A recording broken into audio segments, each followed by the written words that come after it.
I'm the son of an oil man. I lived overseas all of my life. I was very fortunate in both having several graduate degrees and being a Marine Corps infantry officer, Marine Corps intelligence officer, and then a clandestine intelligence case officer. I've programmed imagery satellites. I've helped steal signals code books. I've done counterintelligence. I'm basically intimately familiar with the way in which the U.S. government does or does not do the craft of intelligence. What you need to know is I'm a spy saying spying doesn't work. It's costing you $1.2 billion a week to produce the president's daily brief for a guy that can't read. People don't realize this. Apart from the fact that NSA is 1950s mindsets with 1970s technologies, SCIC completely screwed up Trailblazer, Echelon is baloney. 80% of your signals intelligence comes from analysis of patterns.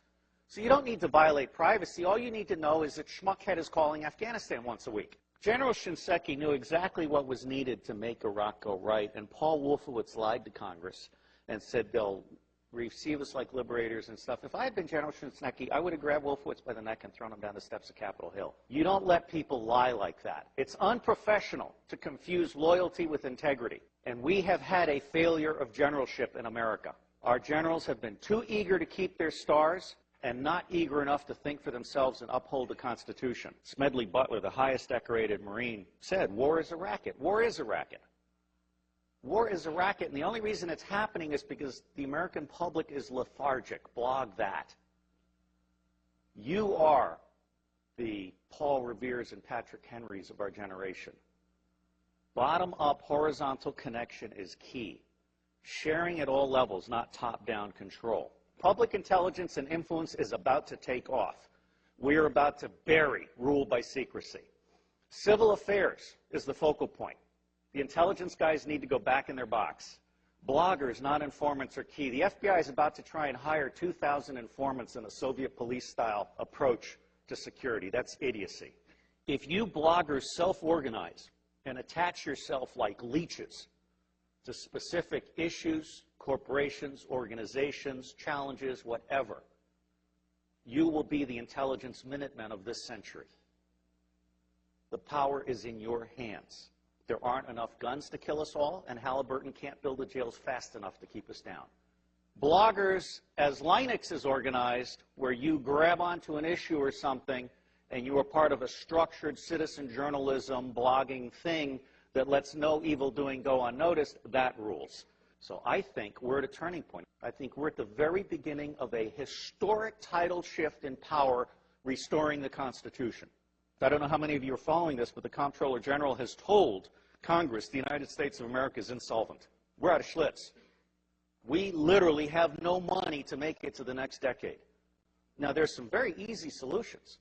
I can eliminate all income taxes tomorrow and have more than enough money to fund the government by using some other guy's bright idea. We tax the Federal Reserve at 0.0006, doubles our money until we decide to put them out of business permanently, because we certainly should not have central banks. We've put together an electoral reform pledge, and it's my view that any member of Congress, any member of the Senate that refuses to sign both the constitutional pledge supporting the Constitution and the electoral reform pledge should be put out of business. And I believe that will be 95% of all of these people. It may be time to literally dump Congress on its ass and start over. The government has gotten stupid to the point that it can't write a statement of work. And so they ask the contractors to write a statement of work, and the contractors write a statement of work saying, you need more of what I haven't been able to sell. And the government says, oh yeah, right, good. Put it in the budget. This is real shit. I can crack all 10 of the top-level threats to humanity in less than 25 years for less than 1/3 of what the world is spending on the military. Blog that. And I will tell you the price of buying back the United States government. It's $500 million a year. In the early 90s, Newt Gingrich and the Republicans got together. Their plan is now on the street. It's been exposed by a Columbia professor. They concluded that they could buy the United States government from school board to State House to White House for $300 million a year, and by golly, they did.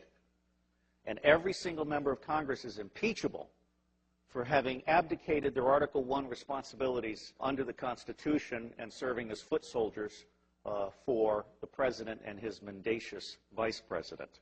If you confiscate all the wealth in the world, which I do not advocate, all you have is a $5 bill for every one of the 5 billion poor on the planet. For what we have spent on the Iraq war, I could have given a free cell phone to every one of the 5 billion poor on the planet. I could have taken the 10% residual capabilities on DoD satellites, abandoned communication satellites, and I could have provided free T1 to the Southern Hemisphere. Blog that. That's the kind of stuff we have to do.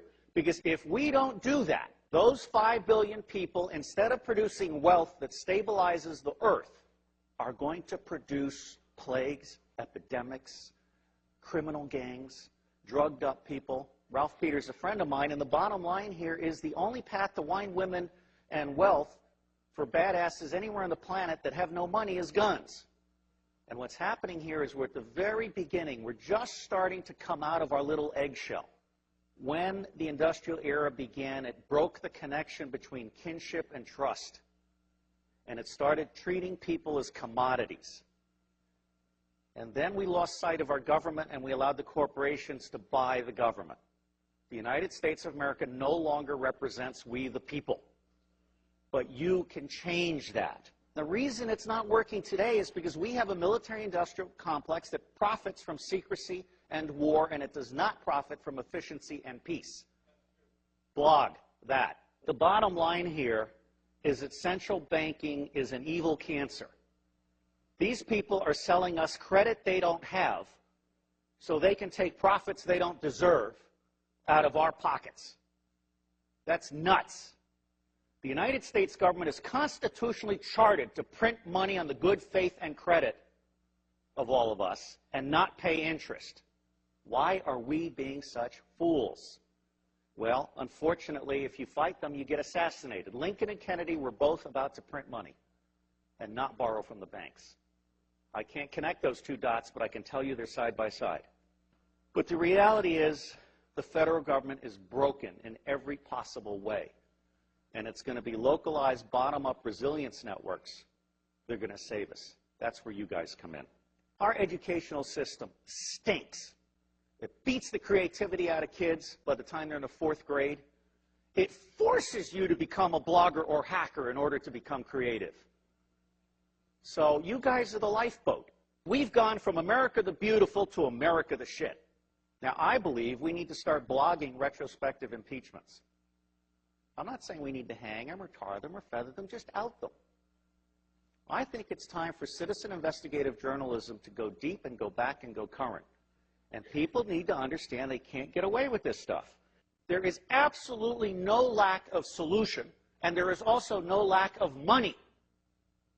What is lacking is the popular political will to exercise our God-given right to be in charge. I got thrown off Fox News for saying the global war on terror wasn't real. Well, it's not. Okay? I mean, until we can get to one man, one bullet for the top 6,000, we can contain the next level, and we can provide a quality of life for everybody on the planet at the lowest level, we're not going to get it. The Air Force solution for terrorism is to kill one guy in an entire village, which, of course, creates 100 to 200 additional terrorists because of that indiscriminate war crime. It's just nuts. And it's nuts because the media isn't doing their job, and so it falls to you. And my dream is to have someone adopt every zip code and start doing that weekly report for their zip code. And then those little reports will start having babies, and it'll start spreading. Your government is stupid, and they're stupid deliberately. The intelligence community does not do open source information because they like to think that the cabinet departments are doing their open source information. That's not true. The cabinet departments don't know how to do decision support. What they know how to do is take stakeholder interests and turn them into policy that increases budget share. That is not what I call reality-based budgeting. Politics today has gotten so dirty it's not worth anybody's time if they've got a brain. Well, I don't have a brain, I have a soul. And I believe that America needs to get back in the business of managing itself. I am absolutely certain that central banks are an evil. Central banks are screwing us all, or we'll have it right. We are pigs being harvested for profits. I do believe there are secret societies, although, you know, given a choice between conspiracy and incompetence, I generally go with incompetence. The Bilderberg Group, I just saw a list of who attended the last time, and it's almost a list of nobodies who want to be somebodies combined with somebodies on their way down. You know, I'm not that impressed. These people think they're the movers and the shakers. They're only the movers and the shakers as long as you let them be the movers and the shakers. I spent 18 years trying to help secret government agencies get in touch with unclassified information. And Tom Atlee sent me an email, and he had this little signature blog where Buckminster Fuller said, don't try and heal a broken system, create a new system that replaces it. So I'm honored to be here to set the tone for you guys. And my bottom line is, don't waste your time on the federal government. It's going away. There are 27 secessionist movements. There are 9 distinct nations in North America. I anticipate some virtual separation in the Republic. And I think that you're going to find that, like Vermont, for example, is all of a sudden going to be seen by the rest of America as exactly where we want to be, or Seattle. And so that's called the spike theory of change. As soon as one state gets it perfect, it's going to spread like wildfire.